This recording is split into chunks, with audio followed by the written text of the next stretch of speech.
Well, we did it. We made it through 2021.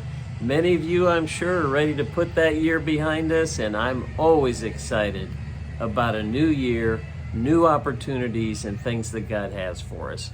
Many of you know the last few years I have picked a word for the year. I've prayed about and asked the Lord, what areas in my life can I better myself or improve myself in a given year? What areas do I need to be working on? And then try to associate a word that will allow me to focus on that and kind of keep me on track throughout the year. I've got one again for this year, and I want to share it with you in your morning cup of inspiration. As many of you know, I plan to retire March 31st. So I basically have 3 more months to be working, and then my life is going to change. My schedule is going to change. I'm going to have many hours in my day that I didn't have before. How will I use those hours? That's where my word comes from. My word for this year is discipline. It could have been self-control, but for some reason I think we tend to think of self-control as trying to control ourselves from not doing the bad things. Where in discipline, I feel like that's a little more disciplining ourselves to do the good things. And that's what I want to focus on this year. I want to focus on doing the good things. I want to focus on how can I use my time more effectively and most effectively for the kingdom and for bettering my personal life. Jim Rohn, an author, says discipline is the bridge between goals and accomplishments.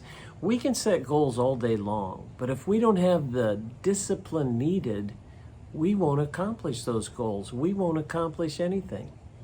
And that's what I want to do this year. I encourage you to think of a word. Whether you actually pick a word, think of an area in your life that God could help you improve. An area in your life as we come into this new year that would make you a better person, that would please God, that would help you expand the kingdom, that would help you leave a legacy.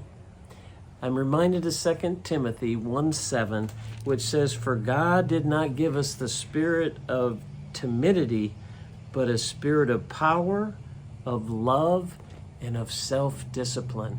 I'm going to ask the Lord for self-discipline this year as I begin to structure how I spend my time. Many of you have heard of compound interest. I want to have a life of compound influence. I want to invest my time into people that they will then invest their time in other people, and the legacy and the influence of our lives can be compounded if we'll strategically determine how to use our time and discipline ourselves for the kingdom.